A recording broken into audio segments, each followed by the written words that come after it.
Well, WWE actually did this with Roman Reigns. In this video, I'm going to tell you exactly what that is and why I think it's going to happen. Roman Reigns, whether you like him, you don't, you're a fan, or you're a hater, you've got to put some respect on this man's name. He is our tribal chief. He's one of the longest reigning WWE champions in history, the longest reigning of modern times. The man is legit. He came back better than ever, recreated himself, and launched a faction that changed the course of wrestling history.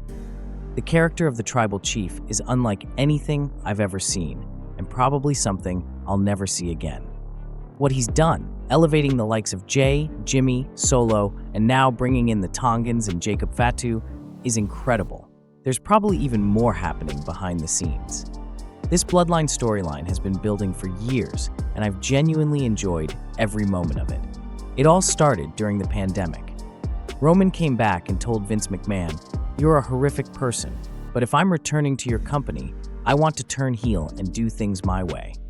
With the help of Paul Heyman and others, he's done exactly that, a long championship reign, helping his cousins and his family become what they are today, becoming one of the biggest stars in pro wrestling history, a legitimate mover. He moves merchandise, drives social engagements, boosts television ratings, fills gates, and sells out attendance. You name the business metric, this man dominates it, but we haven't seen him since WrestleMania 40. On the first night, he and The Rock defeated Seth Rollins and Cody Rhodes. On night 2, he dropped the undisputed WWE Championship to Cody Rhodes. Since then, he's taken time off. Meanwhile, Solo Sikoa has stepped up. Roman has brought in the Tongans and Fatu, forming a new bloodline. He's kicked Paul Heyman to the curb and declared himself the new tribal chief. Now, he's days away from challenging Cody Rhodes for the undisputed WWE Championship, a match likely to headline SummerSlam. This SummerSlam card is stacked. It features Rhea Ripley versus Liv Morgan, CM Punk versus Drew McIntyre, Damian Priest versus Gunther, and Bayley versus Nia Jax. Okay, maybe that last one was a stretch, but you get my point. This is a loaded card. Yet, there's one match that will headline this show. Do you know what it is? I'll tell you. Roman Reigns versus Solo Sikoa. Why isn't that the biggest match on the card? Heck, it's not even the biggest match on SmackDown. What are we doing here? Roman Reigns is going to return. You've speculated it, I've speculated it. Let's put that speculation aside. It's going to happen. Of course, we're not getting Roman versus Solo right away. No, we've got to wait for it. Calm your jets, it'll be okay. We'll get the match eventually. When? I anticipate it will happen at WrestleMania. I don't know about you, but I'm really looking forward to seeing it. I think it's going to be one of the best matches. Let me rephrase that. The best match. Hang on. I was about to go on a really weird take there for a second. I am not saying that Solo Sikoa versus Roman Reigns is going to be the greatest match of all time or one of the best matches of the night or the greatest match of the night. No. I'm not saying that. But the build-up to this WrestleMania match is going to be legit. We already know that The Rock is coming back, right? They've already teased it. Heck, the build for Rock versus Cody was bigger than the tag team match, bigger than Roman versus Cody, bigger than anything. We know we're getting Rock versus Cody at WrestleMania 41. It makes a lot of sense to save such an epic storyline, the conclusion of it, for WrestleMania. It also gives Roman and Solo something meaningful to do. You could legitimately have Roman and Solo headline night 1 and Rock versus Cody on night 2.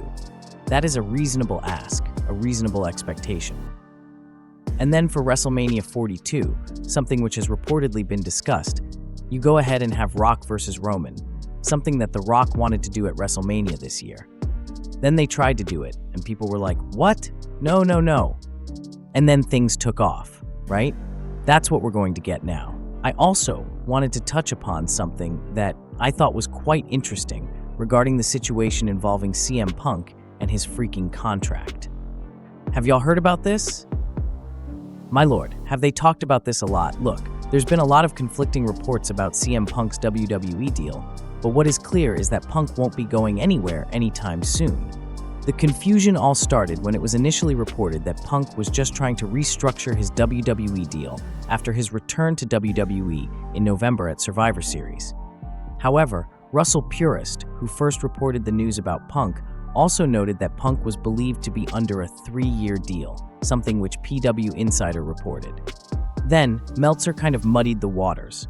He reported that Punk was under a short-term deal with rollovers and that it is expiring. The two sides are working on an extension.